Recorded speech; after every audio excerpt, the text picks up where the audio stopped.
ഇന്നത്തെ ക്ലാസ്സിൽ പ്രധാനമായിട്ട് 3 ടോപ്പിക്കുകളാണ് നമ്മൾ ഡിസ്കസ് ചെയ്യുന്നത്.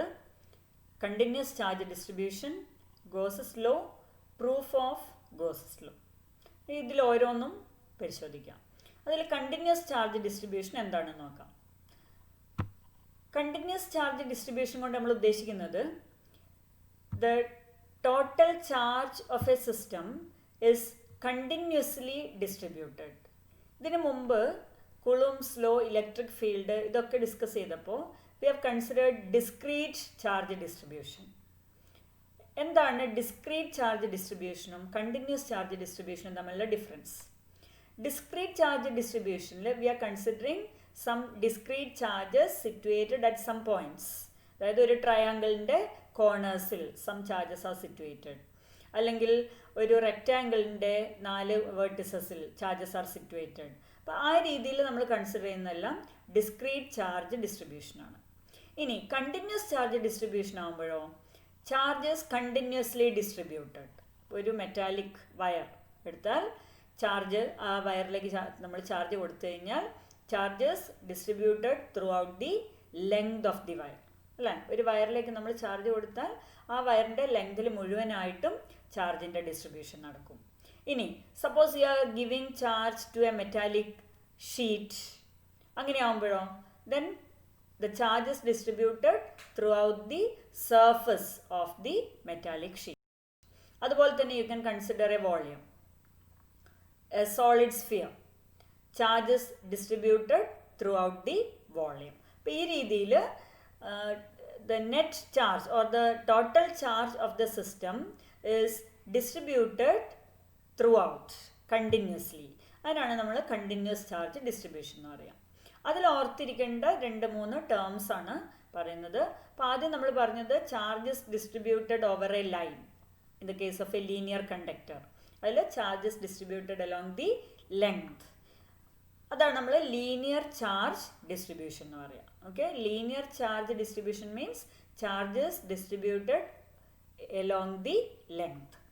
അവിടെ we have to consider a quantity known as linear charge density. It is denoted by lambda and it is given by delta Q by delta L. That is charge per unit length. L length ആണ്, delta Q the small amount of charge, delta L the small length.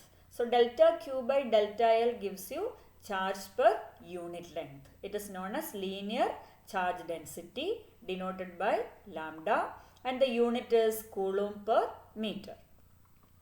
രണ്ടാമത്തെ കേസിൽ charges distributed on A surface. For example, if you consider A metallic sheet, A sheet of metal consider ചെയ്ത് കഴിഞ്ഞാൽ അവിടെ ഒരു സർഫസിലാണ് ചാർജിൻ്റെ distribution നടക്കുന്നത്. So charges continuously distributed over the surface. അങ്ങനെയുള്ള കേസിൽ we can consider the surface charge density. What is surface charge density? It is the charge per unit area. Charge per unit area. Q charge ആണ്, S surface area. അപ്പോൾ charge per unit area എന്നുള്ളതിനാണ് നമ്മൾ surface charge density എന്ന് പറയുക. It is denoted by sigma and the unit is coulomb per metre square. ചാർജിൻ്റെ unit കൂളുമാണ്, square ആണ് area. So coulomb per metre square denoted by sigma. മൂന്നാമത്തെ കേസിൽ the total charge is distributed throughout a volume. ഒരു വോളിയത്തിൽ മുഴുവനായിട്ടും charge distribute ചെയ്യാം. ഒരു വോളിയത്തിൽ മുഴുവനായിട്ട് ചാർജ് ഡിസ്ട്രിബ്യൂട്ട് ചെയ്യുന്ന കേസിൽ we can speak about volume charge density. Volume charge density rho, it is given by charge per unit volume, delta Q by delta V. Unit വോളിയത്തിൽ എത്ര ചാർജ് ഉണ്ടെന്നുള്ളത്, കാരണം യൂണിഫോം ആയിട്ടാണ് ഡിസ്ട്രിബ്യൂഷൻ നടക്കുക. അപ്പോൾ ഒരു യൂണിറ്റ് വോളിയത്തിൽ ചാർജ് കിട്ടിക്കഴിഞ്ഞാൽ you can find out the charge of that entire system and the unit is coulomb per meter cube.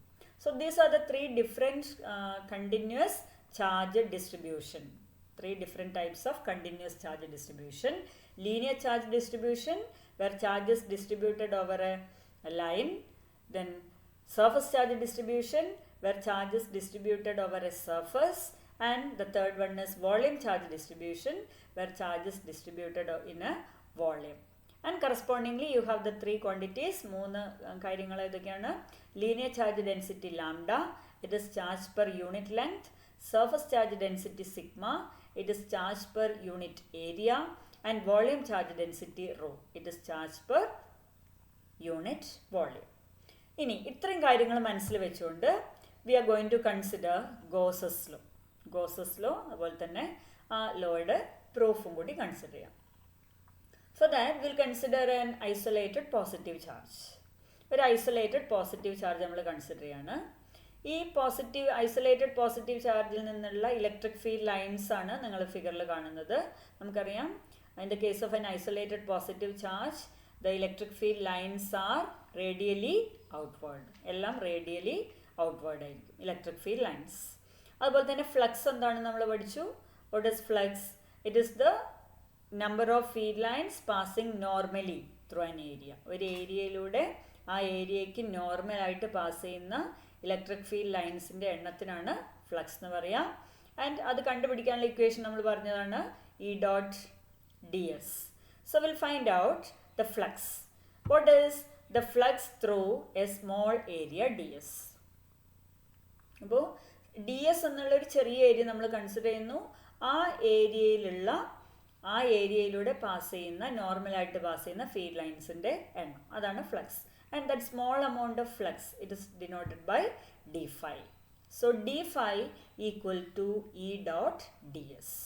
It is the small amount of flux passing through the small area ds, where E is the electric field intensity.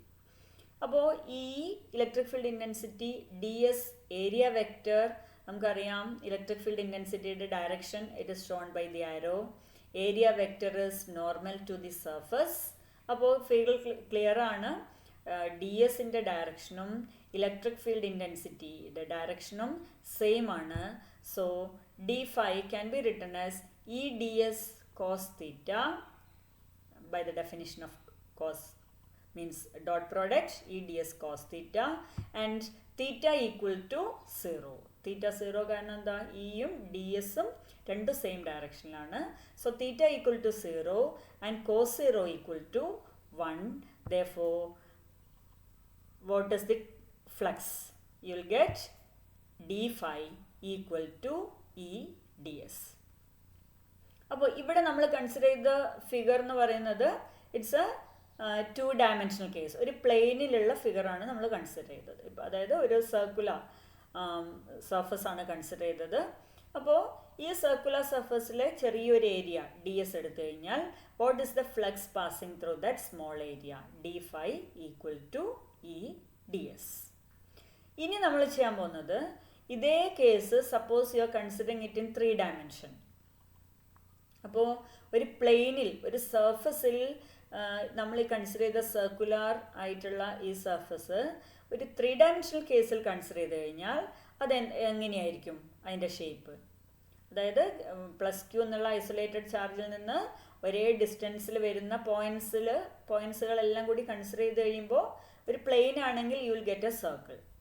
അതിന് പകരം ഒരു sphere ആണെങ്കിലോ, അങ്ങനെയെങ്കിൽ means 3-dimensional case ആണെങ്കിലോ അങ്ങനെയെങ്കിൽ what is the shape? You will be getting a spherical shape. അപ്പോൾ ഇവിടെ positive charge plus Q that is situated at the centre and 2-dimension പകരം 3-dimension കൺസിഡർ ചെയ്യുമ്പോൾ you will be getting a sphere. അപ്പോൾ ഈ സ്ഫിയറിലുള്ള എല്ലാ പോയിന്റ്സിലും on the surface of the sphere at all points you have the same electric field intensity. കാരണം എന്താ പറഞ്ഞിട്ടുണ്ട്, due to point charge electric field intensity is Q by 4πε0 r². Electric field intensity at a point due to a charge is q by 4πε0 r². അപ്പോൾ ഈ സ്ഫിയറിൻ്റെ കേസിൽ സ്ഫിയറിൻ്റെ സർഫസിലുള്ള എല്ലാ പോയിന്റ്സും central നിന്ന് ഒരേ ഡിസ്റ്റൻസിലാണ്. അപ്പോൾ q by 4πε0 r² എന്നതിൽ q സെയിം ആണ്, പ്ലസ് ക്യൂ അവിടെ തന്നിട്ടുള്ള ചാർജാണ്. r എന്താണ്? Distance of the charge from the point. അപ്പോൾ നമ്മൾ ആ സ്ഫിയറിലുള്ള സർഫസിലെ പോയിന്റ്സ് കൺസിഡർ ചെയ്യുമ്പോൾ all points are lying at the same distance from the charge which is equal to the radius of the sphere. ആ ചാർജിൽ നിന്ന് ഒരേ ഡിസ്റ്റൻസിലാണ് എല്ലാ പോയിന്റ്സും കിടക്കുന്നത്. ആ ഡിസ്റ്റൻസ് എന്ന് പറയുന്നത് റേഡിയസ് ആണ്. അപ്പോൾ what is the flux passing through that sphere? അതാണ് നമ്മൾ നോക്കാൻ പോകുന്നത്, 3 dimensional case. Okay, so the flux through ds is given by d phi equal to e ds cos 0 equal to e ds. മുമ്പ് പറഞ്ഞ അതേ കാര്യം തന്നെയാണ്. Flux through a small area d phi equal to e dot ds. അത് തന്നെയാണ് ഇവിടെ e ds cos theta. Theta is equal to 0. So it is equal to e ds. Cos 0 equal to 1. അപ്പോൾ d phi equal to e ds എന്ന് കിട്ടി. നമുക്ക് കണ്ടുപിടിക്കേണ്ടത് ഇതിപ്പോൾ ഒരു ചെറിയ ഏരിയയിലൂടെയുള്ള ഫ്ലക്സ് ആണ്. അങ്ങനെയെങ്കിൽ if you consider the entire sphere, what is the total flux? ഈ സ്ഫിയർ മുഴുവനായിട്ട് കൺസിഡർ ചെയ്ത് കഴിഞ്ഞാൽ അതിലൂടെ പാസ് ചെയ്യുന്ന ടോട്ടൽ ഫ്ലക്സ് എത്രയായിരിക്കും? ഒരു ചെറിയ ഏരിയ ഡി എസിലൂടെ പാസ് ചെയ്യുന്ന flux E into D S ആണ്. ഈ സ്ഫിയറിലുള്ള ഒരു പെർട്ടിക്കുലർ റേഡിയസ് ഉള്ള ഈ സ്ഫിയറിലെ എല്ലാ സർഫസിലും ഒരേ ഇലക്ട്രിക് ഫീൽഡ് ഇൻറ്റൻസിറ്റിയാണ് അനുഭവപ്പെടുന്നത്. അങ്ങനെയെങ്കിൽ what is the total flux passing through the entire sphere? ചെറിയൊരു ഏരിയയിലൂടെ ഇ ഡി എസ് ആണെങ്കിൽ ഈ സ്ഫിയറിൽ മുഴുവനായിട്ട് കൺസിഡർ ചെയ്യുമ്പോൾ അതിലൂടെ പാസ് ചെയ്യുന്ന ടോട്ടൽ ഫ്ലക്സ് എത്രയാണ്? അപ്പോൾ നമുക്കറിയാം, നമ്മൾ മുമ്പ് പഠിച്ചിട്ടുള്ളതാണ്, കണ്ടിന്യൂസ് വേരിയബിൾ ആകുമ്പോൾ എന്താ ചെയ്യുക? You have to add all the values, means you have to do integration. So the total flux passing through the entire spherical body, entire spherical surface is given by phi equal to integral EDS. EDS ഒരു ചെറിയ ഭാഗമാണ് ഫ്ലക്സിൻ്റെ. അപ്പോൾ total flux കിട്ടാൻ എല്ലാം add ചെയ്യുക, എന്ന് വെച്ചാൽ integrate ചെയ്യുക. Integral EDS equal to E into integral DS. എന്തുകൊണ്ടാണ് ഇ പുറത്തേക്ക് എടുത്തത്? Because E remains constant at all points on the surface of the sphere. കാരണം സർഫസിലെ സ്ഫിയറിൻ്റെ സർഫസിലുള്ള എല്ലാ പോയിൻറ്റ്സിലും ഇലക്ട്രിക് ഫീൽഡ് തുല്യമാണ്, മാഗ്നിറ്റ്യൂഡ്. അതായത് 1/4πε0 Q/r² ആണ്. അപ്പോൾ ഈ നമുക്ക് പുറത്തേക്ക് എടുക്കാം, കോൺസ്റ്റൻ്റ് ആയതുകൊണ്ട്. So E into integral DS which is given by Q/4πε0 r² into integral DS.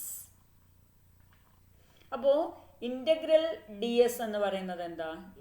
DS is the small area, integral DS is the total area of the sphere. അപ്പോൾ electric field intensity Q/4πε0 r² അത് substitute ചെയ്തു, into integral DS എന്ന് വരും. Integral DS എന്താണ്? ഈ സർഫസിൻ്റെ, ഈ spherical സർഫസിൻ്റെ total area. So integral DS is 4πr². അത് സബ്സ്റ്റിറ്റ്യൂട്ട് ചെയ്ത് കഴിഞ്ഞാൽ you will get phi equal to Q/ε0. Phi equal to Q/ε0. So phi is the total flux passing through the spherical surface. Okay, and the point is that the charge plus Q is within that surface. ഇപ്പോൾ ഒരു surface, ഒരു spherical സർഫസിനുള്ളിൽ ഒരു plus Q charge enclose ചെയ്തിട്ടുണ്ടെങ്കിൽ, അങ്ങനെയുള്ളൊരു സിറ്റുവേഷനാണ് നമ്മൾ consider ചെയ്തത്. അങ്ങനെയെങ്കിൽ ആ സ്ഫെറിക്കൽ സർഫസിലൂടെ പാസ് ചെയ്യുന്ന ടോട്ടൽ ഫ്ലക്സ് എന്ന് പറയുന്നത് it is Q/ε0. The total flux passing through a surface enclosing a charge. ഇതാണ് ഗോസ് തിയറം. അപ്പോൾ ഗോസ് തിയറം നമുക്ക് എങ്ങനെ സ്റ്റേറ്റ് ചെയ്യാം? ഗോസ് തിയറത്തിൻ്റെ സ്റ്റേറ്റ്മെൻറ്റ് നോക്കാം. The law states that the total electric flux through a closed surface is 1/ε0 times the net charge enclosed by the surface. അപ്പോൾ നമ്മൾ കണ്ടുപിടിച്ചത് the total flux passing through that spherical surface ആണ് എന്ന് പറയുന്നത്. It's a closed surface, ഒരു closed surface ആണ്. അതെന്താണെന്ന് കിട്ടി? It is Q/ε0. അതിൽ Q എന്താ? It is the charge enclosed by the surface, the net charge enclosed by the surface. അപ്പോൾ it is the flux passing through that closed surfaces 1/ε0 times the net charge enclosed by the surface.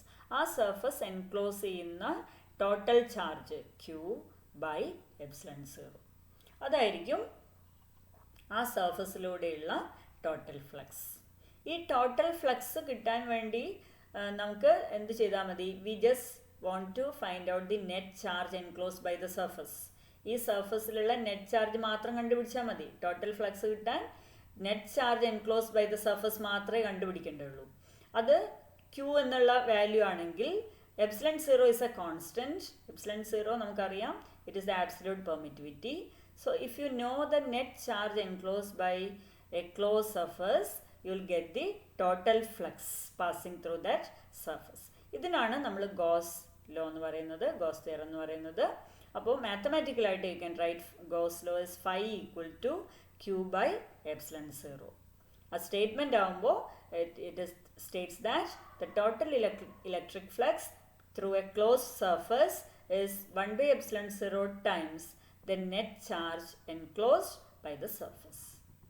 മനസ്സിലായിട്ടുണ്ടാവുമെന്ന് വിചാരിക്കുന്നു. എന്തെങ്കിലും സംശയം ഉണ്ടെങ്കിൽ ചോദിക്കാം. Okay, thank you.